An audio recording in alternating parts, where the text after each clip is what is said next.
I'm going to take this room and turn it into something useful like this. Let me show you how I do it. No joke, I just growed a beard.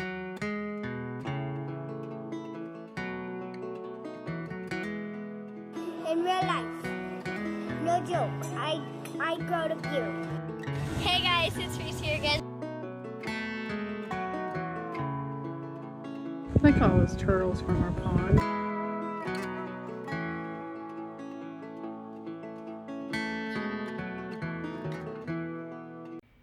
I'm painting the room. I'm painting it a neutral color, light gray, and I'm painting all of the trim.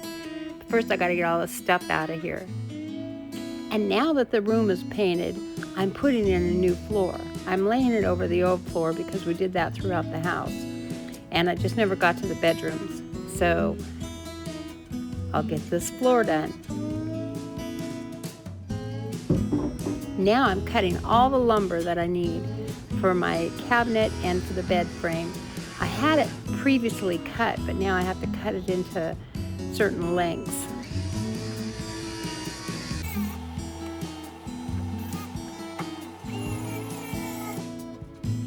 I'm currently making the bed frame.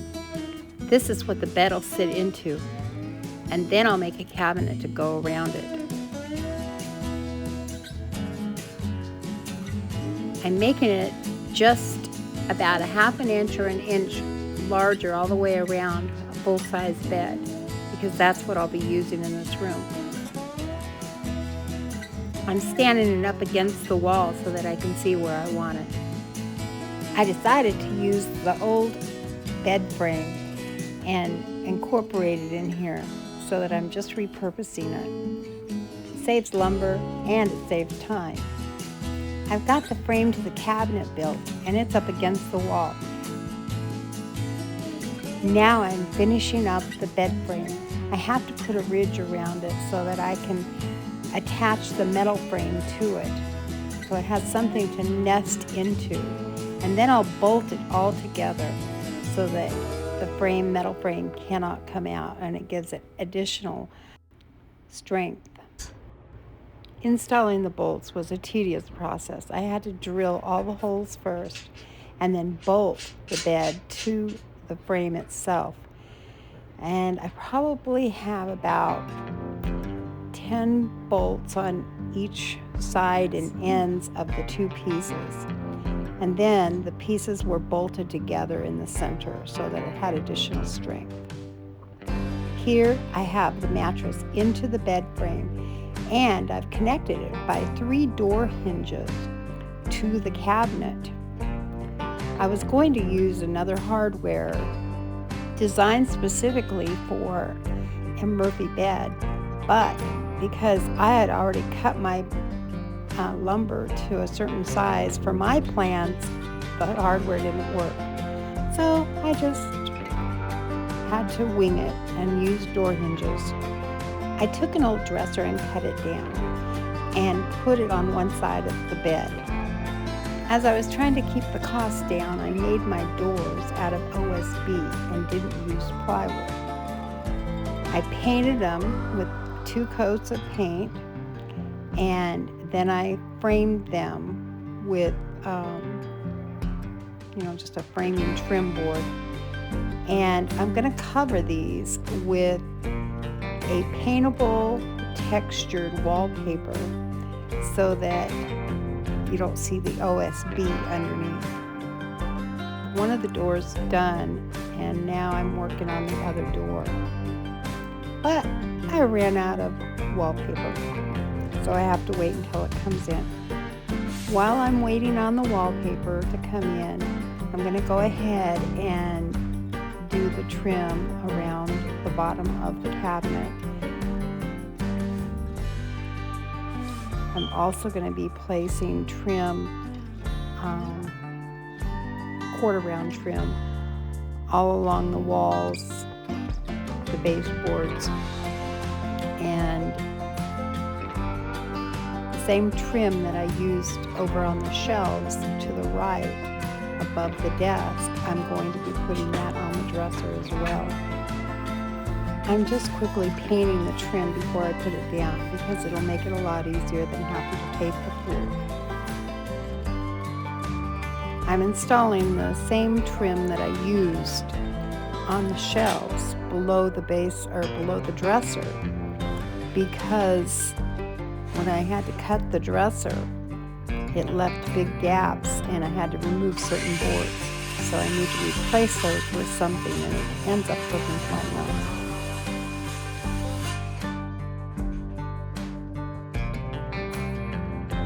I do the same above the top drawer because there's a big gap.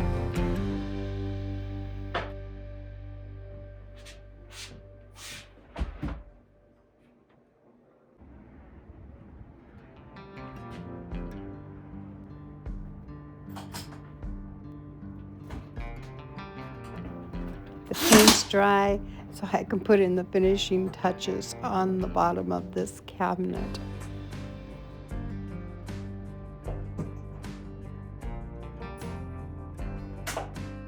My granddaughter and I decided that we needed to build some shelves so that we could hold the fabric, the sewing machines, and of course all the bedding that's going to go on the bed. So the bottom shelf is dedicated to my sewing and crafts. The next shelf is dedicated to the bedding, the pillows and blankets that'll go on the bed. And on this I also put trim like I did over here above the desk on these shelves. To make the desk area, I took a desk that I had that fit perfectly in that spot, and then I took one of my boards, my plywood boards that I'd had cut, and extended it, made an L-shaped desk.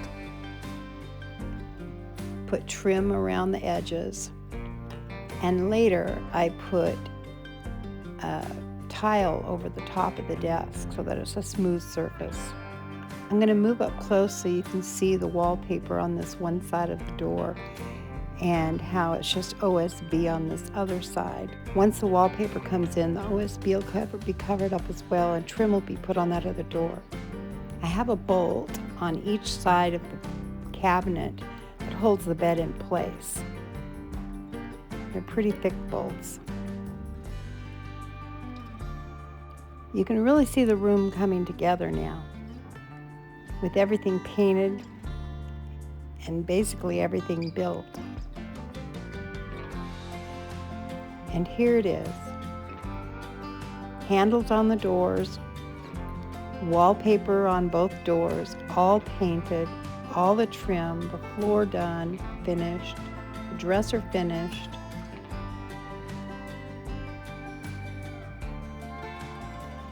The shelves are finished. And the computer area is just so nice.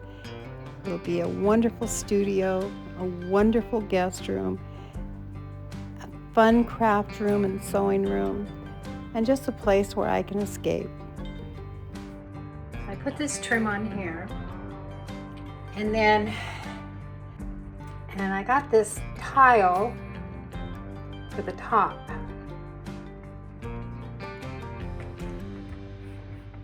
And it fits very nice. I still need to do some caulking here.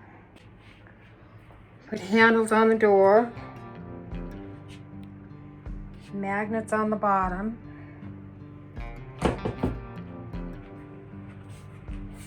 trim on the dresser, and on each of the shelves.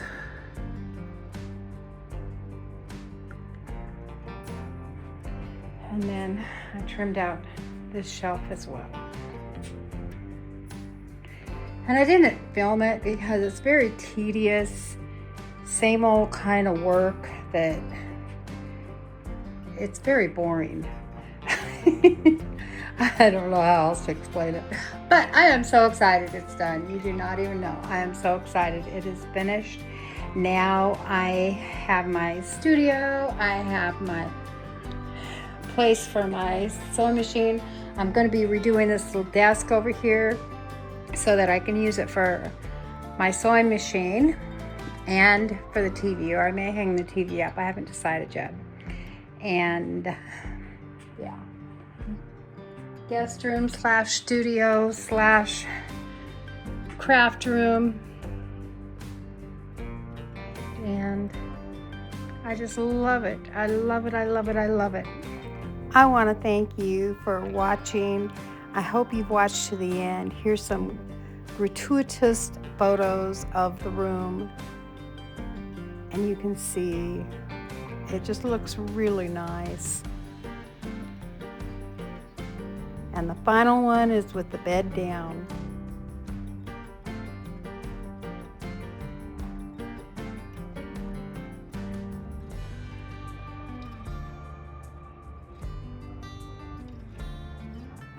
Oh, and FYI, I built doors instead of having the panel on the bed itself to conceal the bed because it would have been way too heavy.